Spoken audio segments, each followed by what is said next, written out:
As the world economy teeters on the brink of another financial crisis, hedge fund manager Ray Dalio is warning that the next crash could be even worse than the last one. In a recent interview, Dalio said that the current global financial system is even more fragile than it was in 2008, and that a major shock could send the entire system crashing down. Dalio's warning should not be taken lightly. He is one of the most successful investors in the world, and he correctly predicted the last financial crisis. Before we begin, if you haven't subscribed yet, please subscribe to our channel, and hit the bell icon to get notified of our new videos.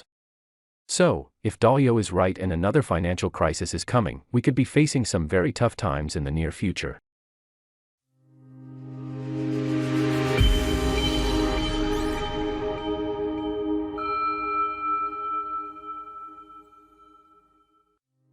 It's like a disease that happens over and over again.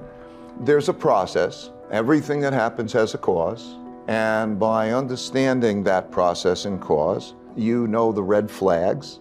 And with those red flags, you know how to calculate whether people can pay their debts back and how the dynamic's going to work. When there's a certain rate of debt growth that is unsustainable and that there's going to be a problem paying it back, you can see that you have a problem. When you start to have a debt problem and you're close to zero interest rates, that means that the central bank, the Federal Reserve's ability to deal with that won't work. You'll hit zero.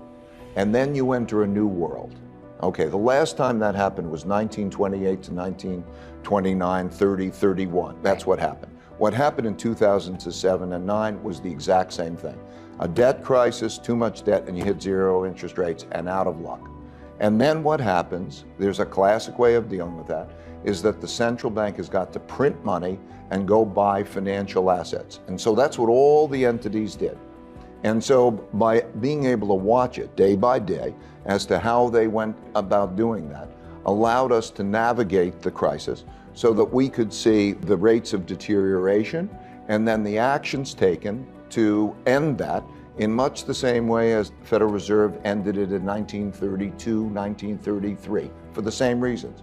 Now that printing of money causes financial assets to go up in price, puts money into the economy, and produces the type of reaction that we've now seen in terms of that economy and those markets. Then we're at the stage of the cycle where we are now. And what happens, classically, is that those financial purchases help those who have financial assets more than they help those who don't.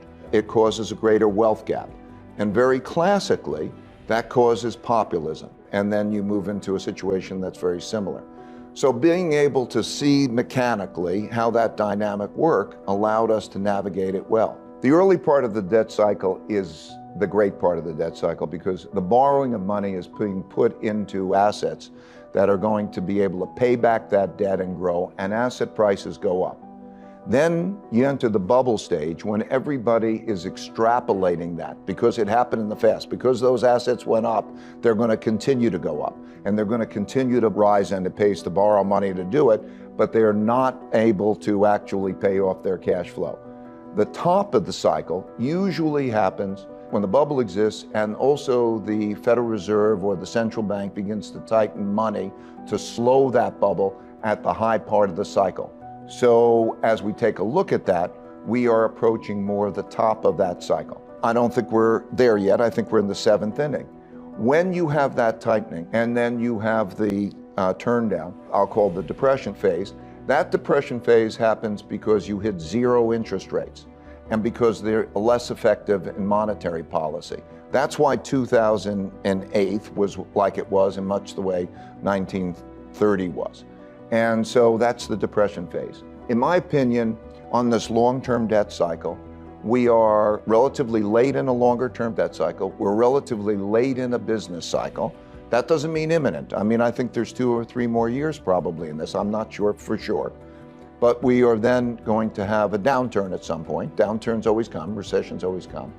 And what we have is a situation in which the capacities of the central banks to reverse it are more limited, because interest rates are close to zero, at zero in Europe and Japan.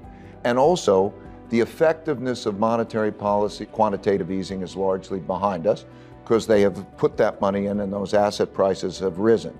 We also have another issue, which is the wealth gap and the populist issue. which is, I think, worse than it was back then. They set out a path for tightening interest rates, to raising interest rates and a rate of tightening. And every track that they set out, they didn't adhere to. In other words, they tightened monetary policy much more slowly than they projected and also the market projected. And that was appropriate. I think that they're questioning their own decisions appropriately. When you hit zero interest rates, you have a different type of debt crisis. You have more likely to have a depression. So I think the period that we're in is very similar to the 1935-1940 period. Let me just explain that in a minute. 1929 to 1932, we had a debt crisis and interest rates hit zero. 2007 to 2009, we have a debt crisis, it hit zero. Then in both of those cases, there's only one thing for central banks to do, and that is to print money and buy financial assets. They print money, buy financial assets in both of those times. That pushes financial asset prices up, puts a lot of liquidity in, and also contributes to a greater wealth gap, because those who own financial assets benefit when those who don't own financial assets. As a result, in both periods of time of the wealth gap and the economy not improving for a large segment of the population, we have populism. So the last time, say, when was populism popular, it would be in that period of time. That populism issue is an important issue. So as we look forward and we say, when the next downturn comes, which will happen probably in a couple of years, we're going to have a different type of downturn, very similar to the one that happened in 1937 to the 1940 period. We are in the part of the cycle now that the Fed and other central banks, in varying degrees, are beginning to tighten monetary policy. Asset prices are sensitive to monetary policy because the duration of those assets is lengthened. Central banks have to be very careful not to raise interest rates much faster than is built into the curve. But with that populism, we have an issue.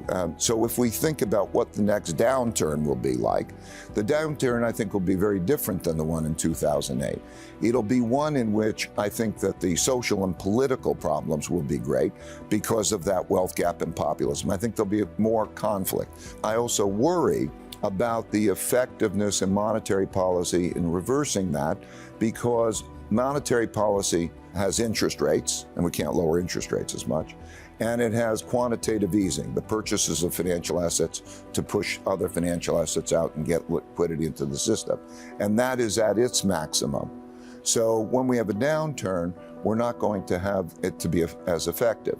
I think also the downturn in our form of debt crisis won't just be debts. It'll also be pension obligations, healthcare obligations, unfunded obligations. So I would say 2 years out is when I'm worried about, and I would think that's for these various reasons. All of these obligations will be a problem to be funded. And I think it'll be more back there of a dollar crisis than it would be a debt crisis. And I think it'll be more of a political and social crisis when we have to sell a lot of treasury bonds, and we as Americans will not be able to buy all of those treasury bonds. And if interest rates rise too much, the way it usually works is that constricts credit. We borrow less, and that creates a weakness in the economy. So instead, because we'll sell to foreigners, from a foreign perspective, when they look at it, they care not about inflation, they care about currency depreciation when they look at the interest rate. So if a currency goes down, the bonds become cheaper. I think the Federal Reserve at that point will have to print more money to make up for the deficit, have to monetize more, and that'll cause a depreciation in the value of the dollar. You easily can have a 30% depreciation in the dollar through that period of time. I just do the calculations, and the fiscal stimulation that we're having is coming at a higher rate of capacity utilization, a higher rate. And so we're getting that stimulation at the late part of the cycle. And that's a stimulant that will last. Feeling good is not an indicator of the future. Bubbles are made of euphoria, by the way, so they feel the best, right? And what I'm saying is that right now the fiscal stimulus is coming in, and that's good. Productivity is enhanced by corporate tax cuts. A lot of money is going to the companies. They have lots of cash. That is good for the time being.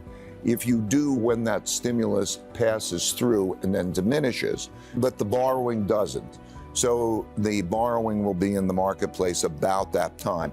I'm not trying to be precise as to exactly what year or what month that has. I think we're 9 years into the cycle, and the cycles are the cycles. The balance of payments and supply demand of credit is what it is. And so I'm saying that we're probably in the 7th inning of this game. And therefore, I'm not particularly worried at the moment. But if I was to take, as we get to the 9th inning of the game, and the important thing, I think, is not even what I think about this. The important thing is for you and each person to really study how these cycles work. Investors have a choice of whether they're trying to be active investors in market time, which most of them are not going to be able to do well. That's a professional's game, and it's tough to do it as a professional. And then there are emotions and all of the things that enter into it. So I would say that generally speaking, they should not be actively trying to invest, or if they do, I would not recommend it, but if they do, then they have to go opposite their instincts. You know, buy when the blood is in the streets and sell when times are good. But what I would say is important is to be able to know how to have balance in the portfolio. That's all for today. If you like this video, please give it a thumbs up. And if you want to hear more videos from our channel, subscribe and make sure to turn on the bell icon.